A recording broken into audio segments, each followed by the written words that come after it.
My mom left me with just $20.11 and went to Europe for a month. When she came back, what she saw made her gasp, 66 and oh, no, this can't be real. My name is Sydney last summer. That crumpled $20 bill wasn't just cash.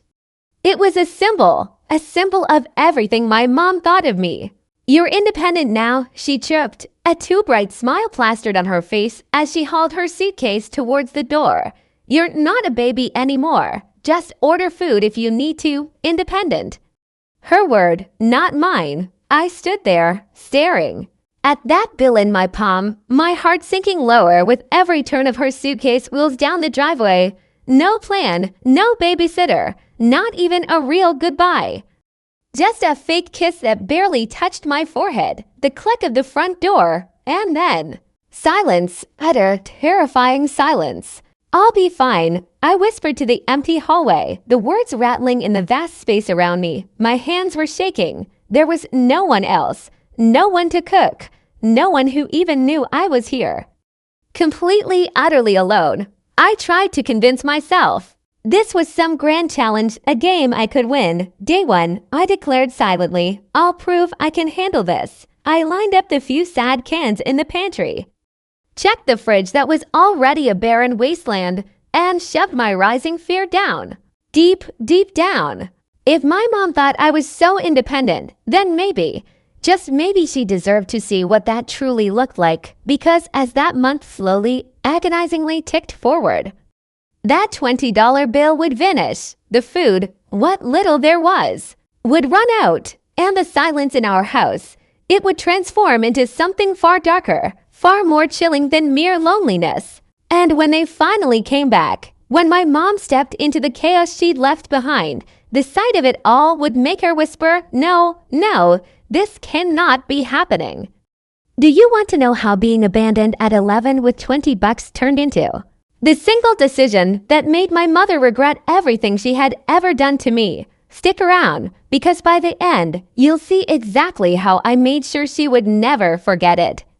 The first problem hit me about 10 minutes after the taxi pulled away. Mom had tossed a shiny emergency credit card onto the counter like it was some magical solution.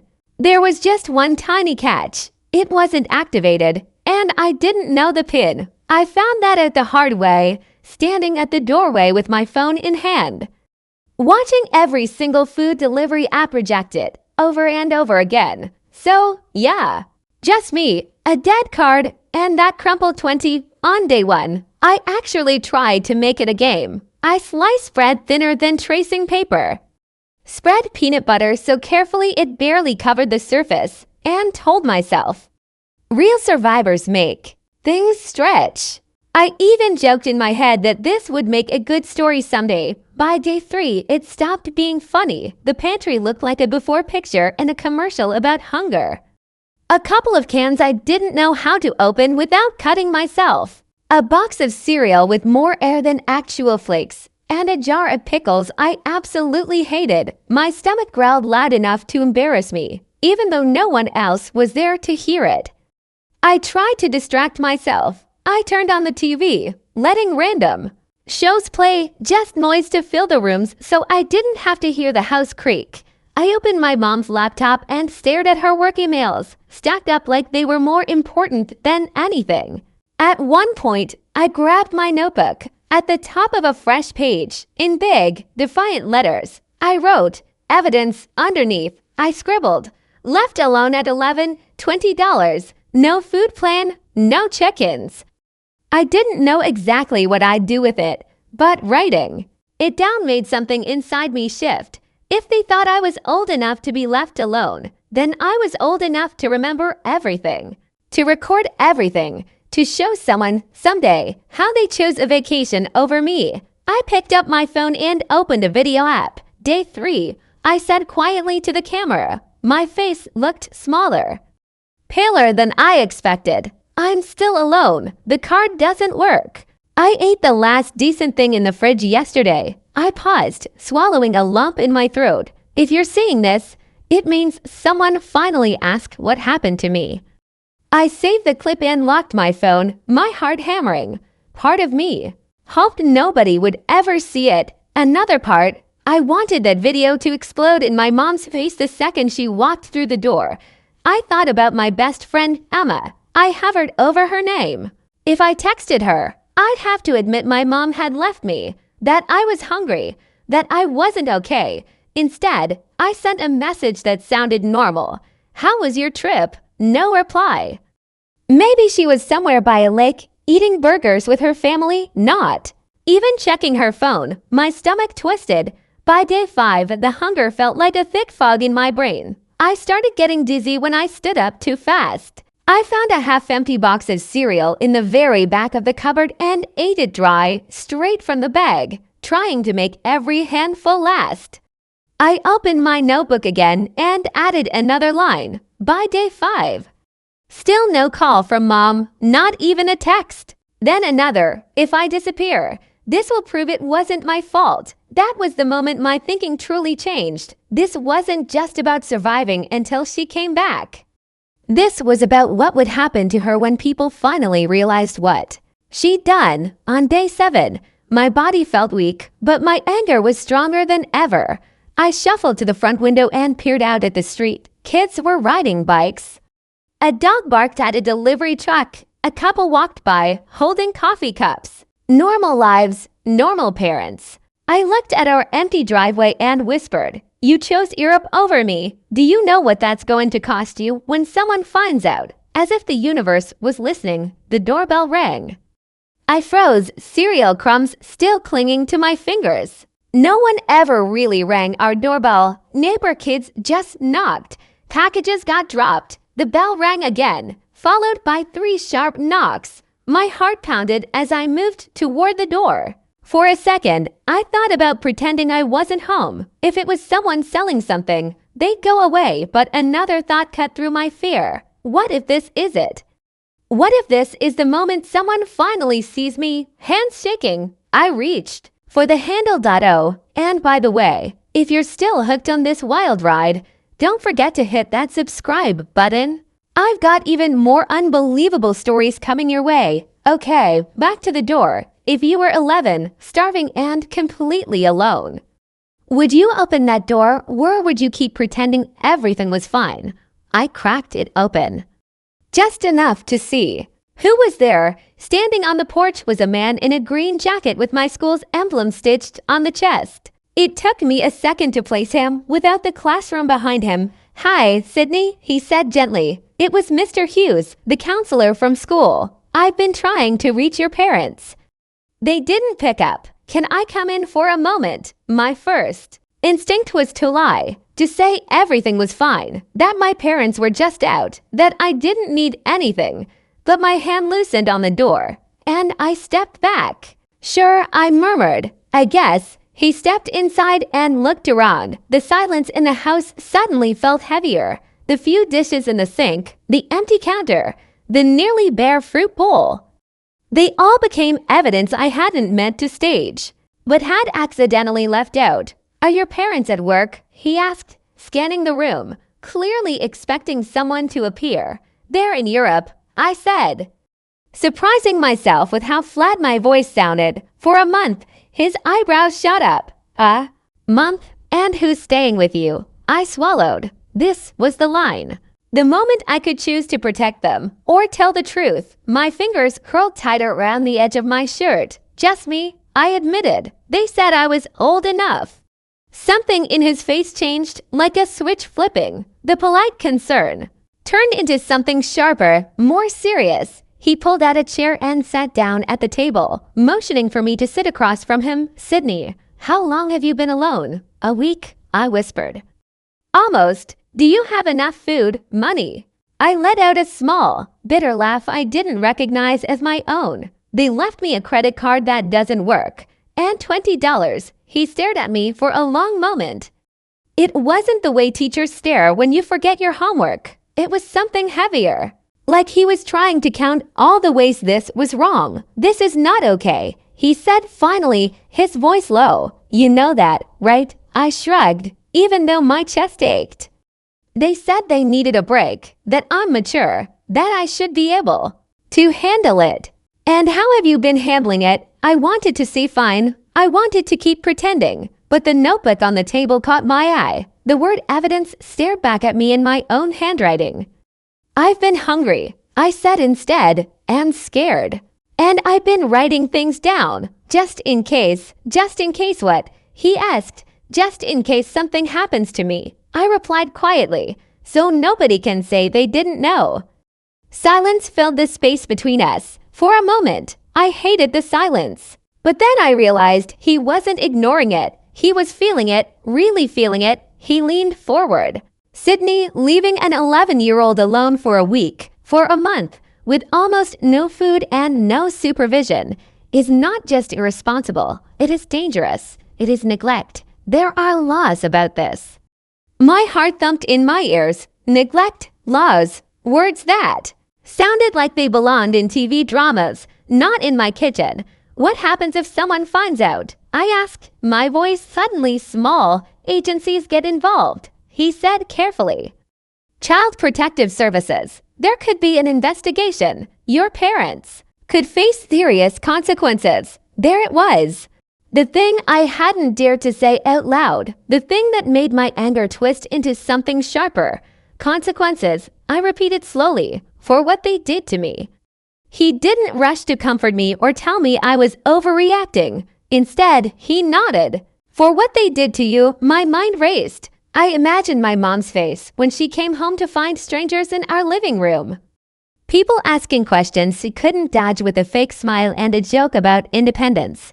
I pictured her seeing my notebook, my video clips, my empty pantry. Do you want help, Sydney? Mr. Hughes asked quietly. Real help, not just groceries. The kind of help that makes sure this never happens again. I hesitated. Part of me wanted to say no, to slam the door on all of this and just wait for my parents to come back and pretend this month never happened. Another part of me, the part that had been writing evidence, was tired of pretending. Yes, I said finally, but if I say yes, what does that mean for them? It means they'll have to answer for their choices, he said. It means adults will finally see what you've been going through. I looked down at my hands, then back at him, then help me. I said, I want them to see exactly what they did. I want them to feel what it is like to lose control. He nodded once, firmly. First, we make sure you're safe. Then, we make sure the right people hear your story. As he reached for his phone, a strange calm settled over me. The fear was still there. But underneath it was something new, a quiet, steady determination. I was not just a kid waiting to be rescued anymore. I was the witness. Mr. Hughes stepped into the hallway to make a call, leaving me at the table with my notebook open. I could hear fragments of his voice, low and controlled, but the words that floated back to me were enough to make my pulse race. Alone, 11, no guardian, no food in the house. I traced the ink on the page with my fingertip, evidence. Suddenly, it didn't feel like a secret diary anymore. It felt like a case file. A few minutes later, he came back. I called your neighbor, Mrs. Johnson, he said. And I also spoke with someone from the Child Protection Hotline. They're going to send someone to check on you, but first, we need to get you something to eat.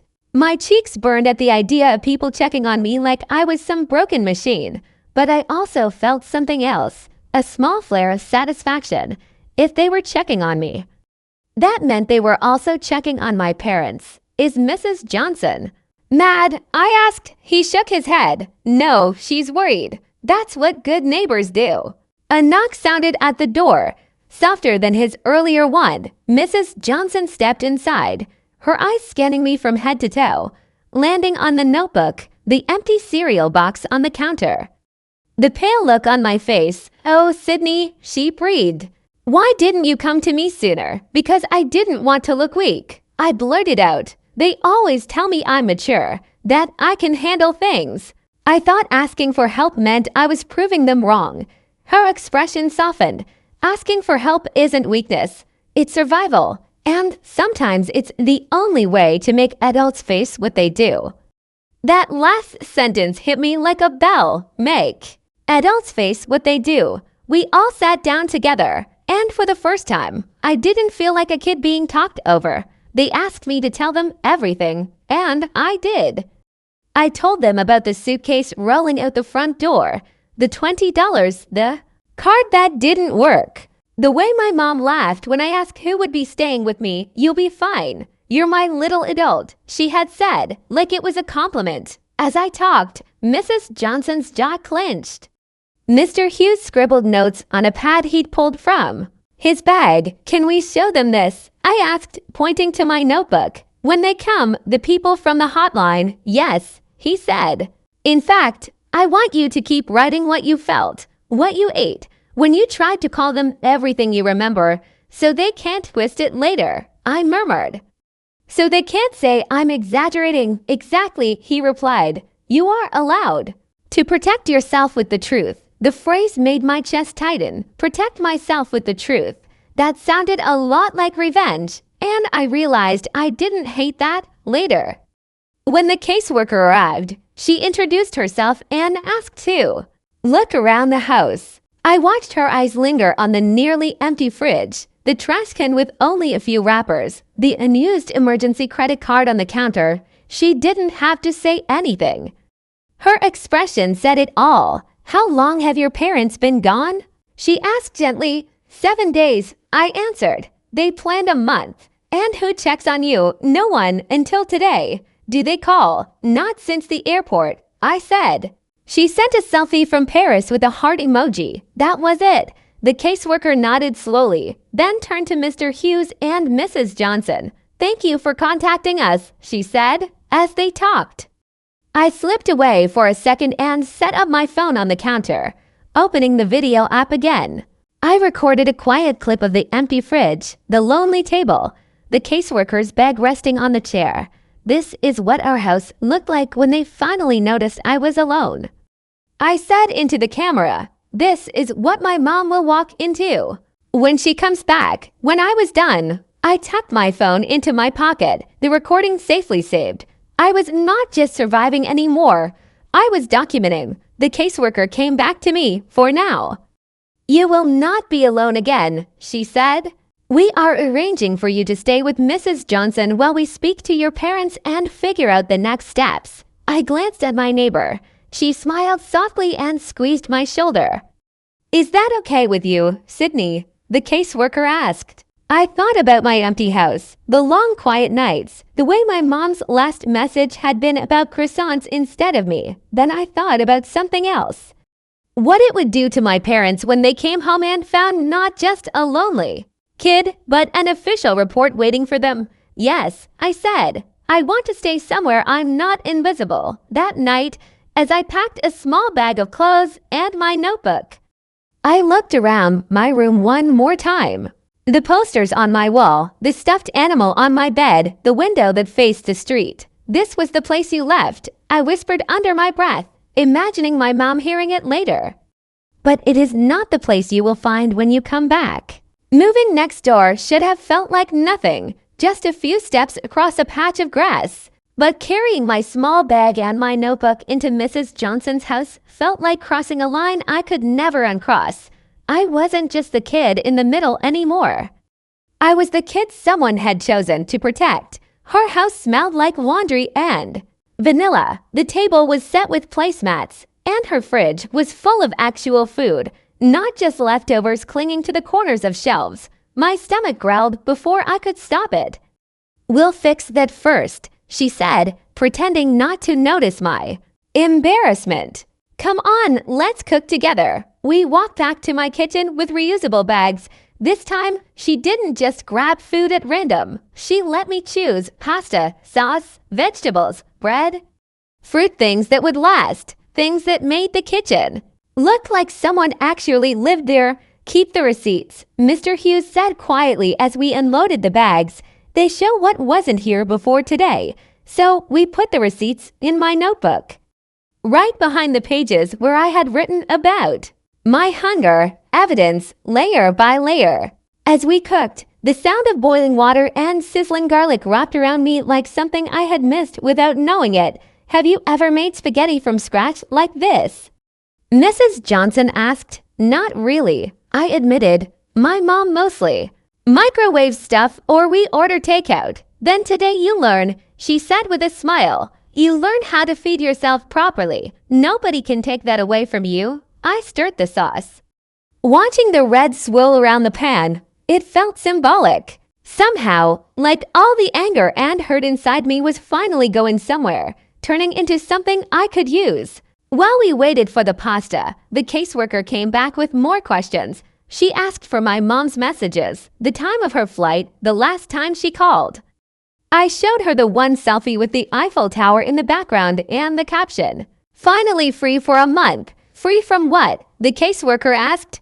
I stared at the screen. From me, I guess. She wrote something down. I didn't ask what. I didn't need to.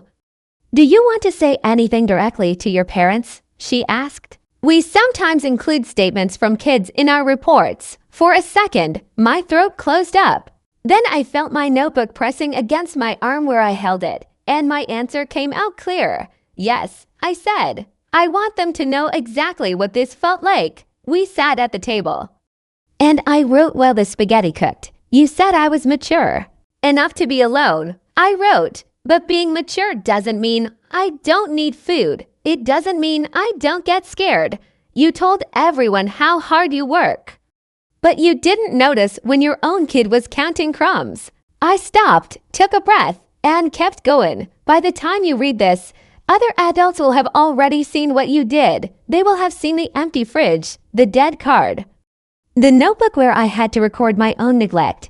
If there are consequences, they are not because I betrayed you. They are because you left me. When I finished, I slid the paper toward the caseworker. Can you make sure they see this? I can, she said, and I will. Later that evening, I sat at Mrs. Johnson's table, twirling spaghetti around my fork. The first bite almost made me cry. It was warm and real and tasted like something I hadn't felt in a long time. Safety. This is what normal is supposed to feel like, I thought. Not sitting alone on the floor eating dry cereal out of a box. Mr. Hughes stayed for dinner.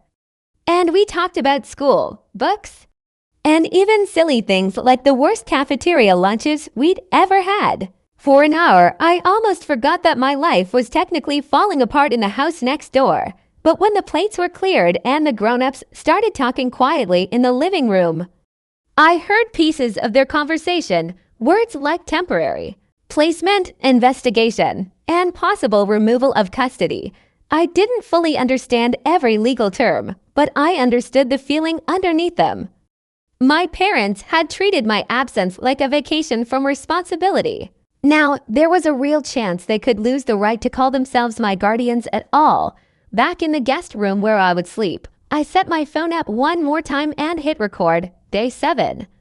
I said softly into the camera, but it's different. Now, I'm not in my house. I'm somewhere safe. People know. They saw the truth. I looked straight at my own reflection. If you're my mom watching this, I want you to remember something. I continued. You always said actions have consequences. That if I messed up, I'd have to face them. This time, it's your turn. This is not just my story. It is your choice. Written in real time. I stopped the recording and lay back on the bed, staring at the ceiling. My heart was not light. It hurt. I still missed the idea of parents who would have stayed. But I also knew something else now. I was not powerless. The days at Mrs. Johnson's house felt unreal at first, like I had stepped into someone else's family by accident.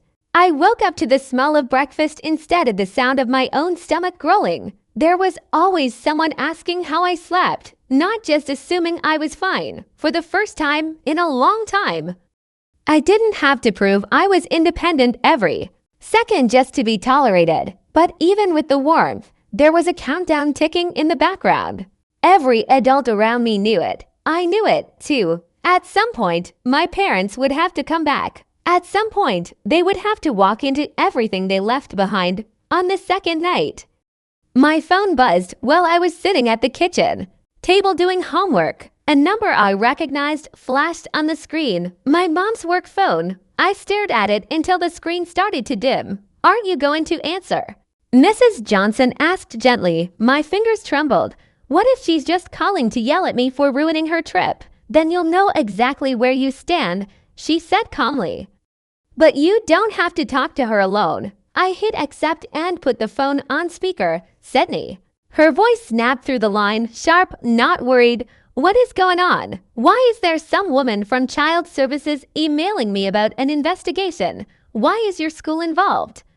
Do you have any idea what this looks like for me? There it was. No. Are you okay? No. Are you safe? Just what this looks like for her. I swallowed. They're involved because you left me, I said. My voice shook, but I got the words out. You went to Europe for a month. You left me alone with $20 and a credit card that didn't work. They saw the house. They saw the fridge. They saw everything. You're exaggerating, she shot back instantly. There was plenty of food. You know how dramatic you can be. And you're 11, not a toddler. I can't believe you would turn people against us like this. Do you understand what you're doing to our reputation? Across the table, I saw Mrs. Johnson's jaw tighten. She leaned closer so her voice would carry. This is Mrs. Johnson. I'm the neighbor. I'm also the one who bought your daughter groceries because there was almost nothing left. This is not about reputation. It is about safety. There was a sharp inhale on the other end. Why are you interfering? This is a family matter. Sydney is fine. I glanced at the notebook next to me, open to a page where I had written, "No call for 7 days, no." I said quietly, cutting in before anyone else could. I was not fine. I am not fine with what you did. There was a pause, and for a split second, I thought maybe she would finally hear me. Then she spoke again, each word shoved through clenched teeth. We will talk about this when we get back, and we are going to have a serious conversation about consequences. Young lady, the line went dead.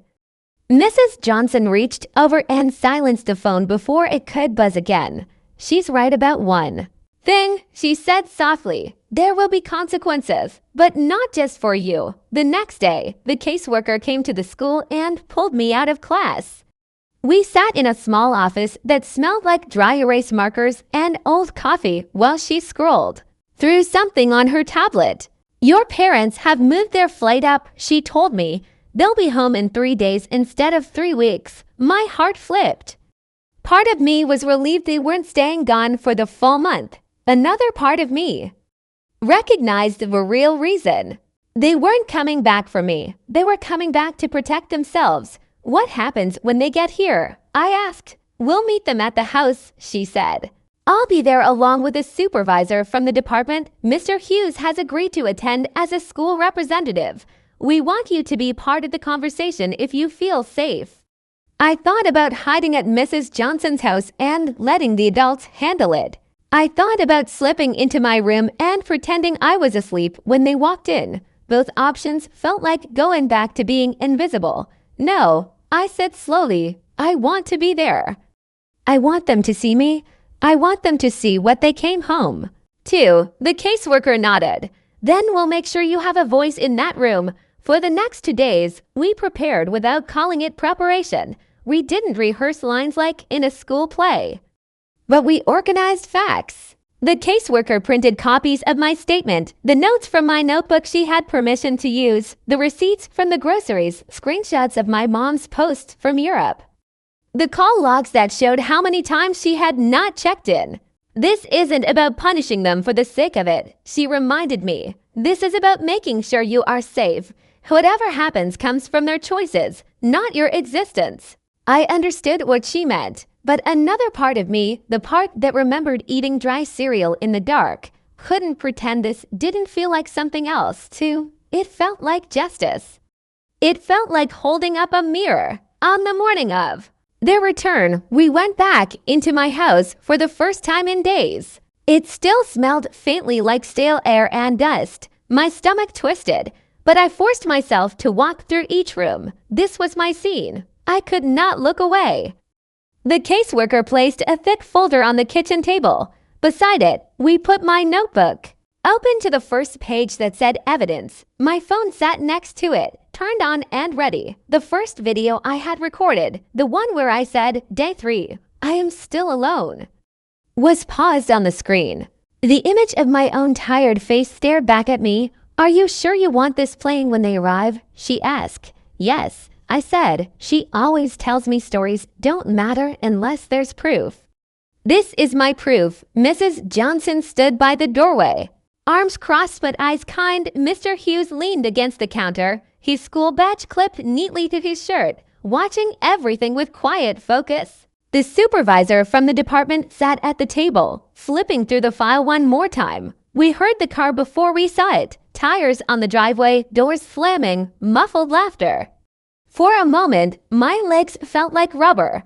The caseworker stepped closer to me. "Remember, you don't have to protect them from the truth anymore," she said. "If they try to make you feel guilty, you can look at me, or at Mrs. Johnson, or at Mr. Hughes. You are not alone in this room." I nodded, taking a steadying breath. The front door handle turned. The lock clicked. This was it, the moment everything split into before and after. The door swung open, and my mom walked in first, dragging her suitcase behind her like she had when she left. She was still wearing a stylish trench coat and sunglasses pushed up on her head. Like the airport was just another runway. My dad followed, juggling bags and talking about something on his phone, his voice light, like the world owed him an easy landing. They both stopped when they saw us. The laughter died on my dad's lips. My mom's smile froze halfway. Her eyes jumped from the stranger at the table to Mr. Hughes by the counter to Mrs. Johnson near the door, and finally to me standing next to the open notebook and glowing phone. "What is this?" she demanded, dropping her suitcase handle. "What are all of you doing in my kitchen?" The supervisor rose calmly. "Mrs. Carter, Mr. Carter." "My name is Miss Lopez from Child Protective Services. Please have a seat. We need to discuss the situation regarding your daughter, Sydney."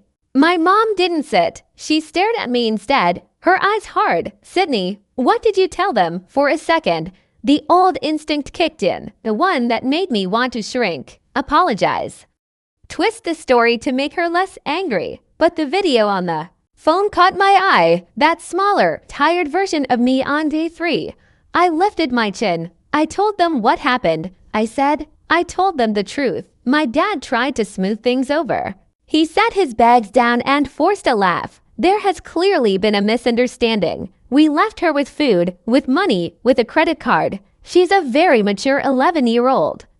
She knows how to take care of herself. Kids these days are more capable than people think." The supervisor placed a printed sheet on the table and turned it toward them. "This is the activation record for your card," she said. "It was never set up with a PIN. It was declined multiple times when Sydney tried to use it." She tapped another page. "These are photos taken of your refrigerator and pantry 1 week into your trip. The amount of food was not sufficient for an unsupervised minor, and several items had already expired." My mom finally sat, more from shock than cooperation. "Expired food doesn't mean she was starving," she snapped. "We were only gone a week so far. We checked in." The supervisor slid another paper forward. "These are your call and message logs. 1 photo from the airport, 1 selfie from Paris. No direct check-ins, no calls asking if she had eaten, if she was safe, if anyone was staying with her." My dad's face went pale. He glanced at the logs, then at me. "We told you to order food. Sydney, we trusted you. You trusted me to survive," I said quietly. "You did not trust yourselves to be parents." Mrs. Johnson stepped forward, unable to hold back.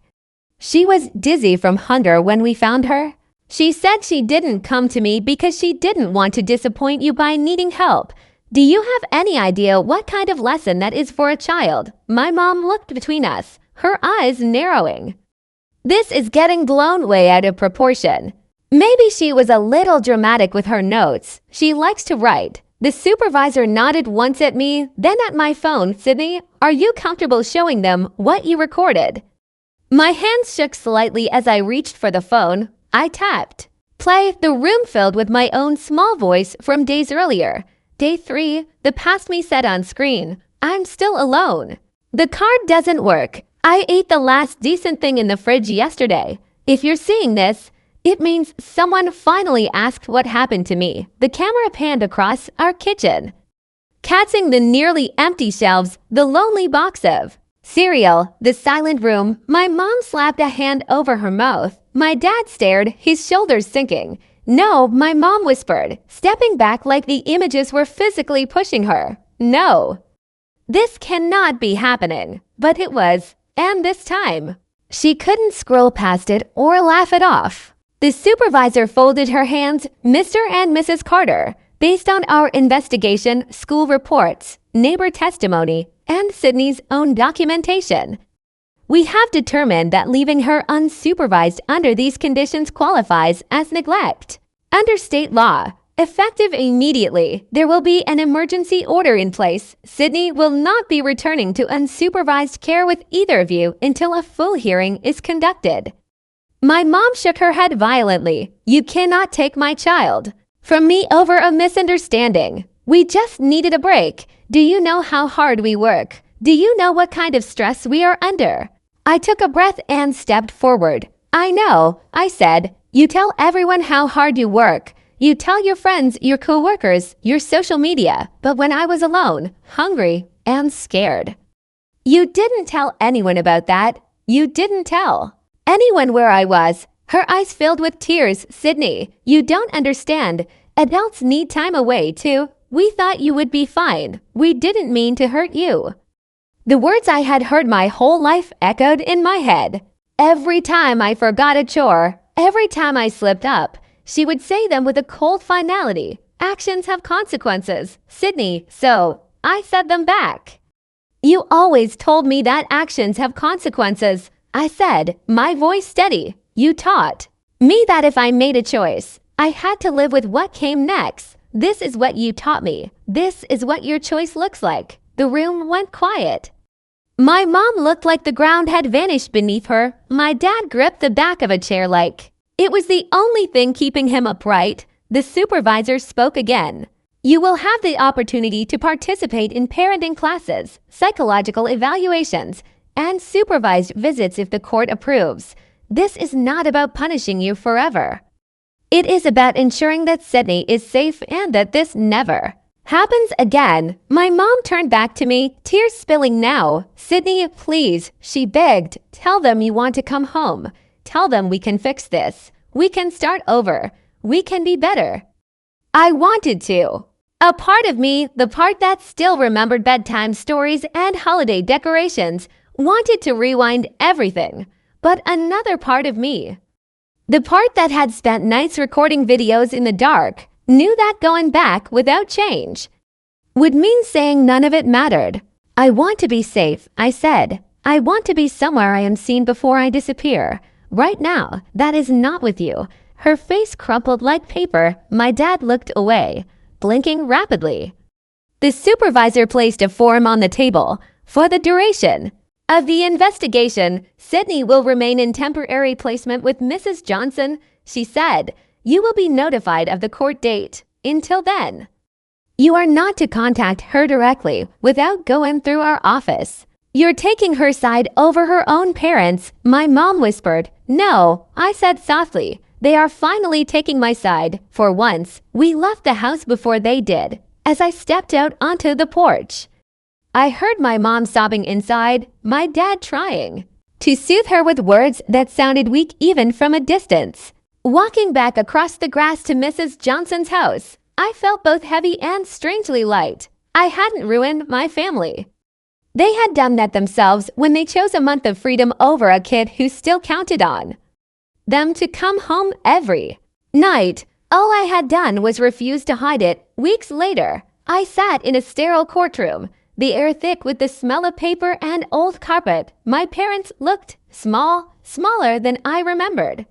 Sitting at their table, forced to listen as lawyers coldly dissected their choices like evidence in a case. My videos were entered into the record, my notebook pages were scanned, and when I spoke on the stand, my voice, for once, didn't shake as much as I thought it would. In the end, the judge ordered supervised visits and mandatory counseling for them Full custody stayed out of their reach for now. It wasn't some dramatic movie ending where they went to jail. It was something more real and, in a way, sharper. They lost the automatic right to be in my life without someone watching their every move. They lost the assumption that they were the good guys. That summer, I learned so much more than just how to cook spaghetti. I learned that asking for help wasn't weakness. I learned that telling the truth could be the strongest kind of revenge there is, not screaming, not breaking things, but simply refusing to let what happened stay invisible.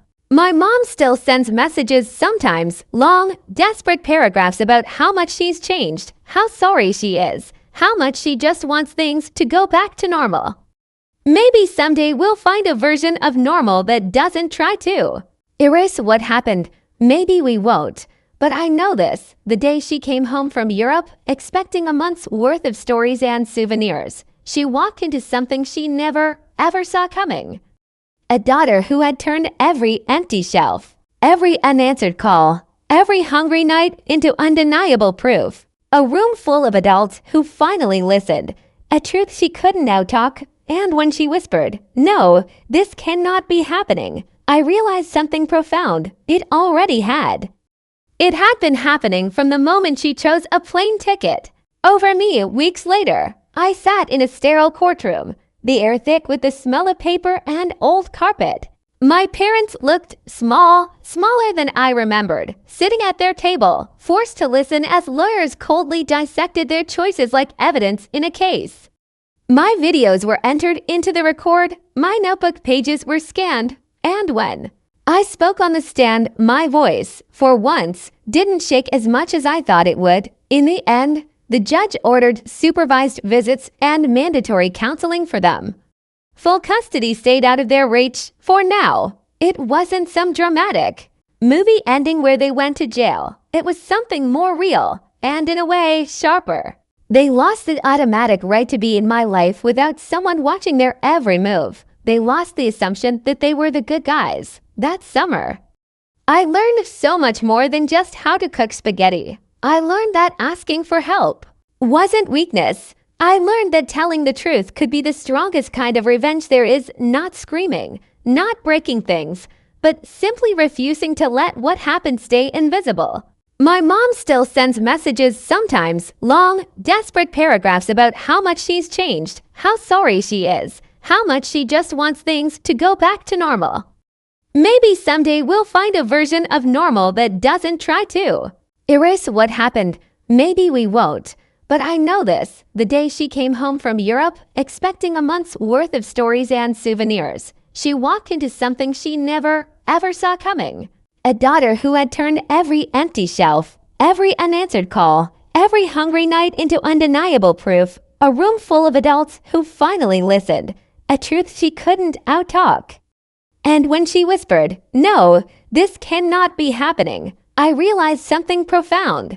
It already had. It had been happening from the moment she chose a plane ticket over me. So tell me, if you were 11 and left alone with just $20 while your parents chased their freedom, would you bury the story to keep their image clean? Or would you do what I did and let the truth be the revenge they never expected? Let me know in the comments below.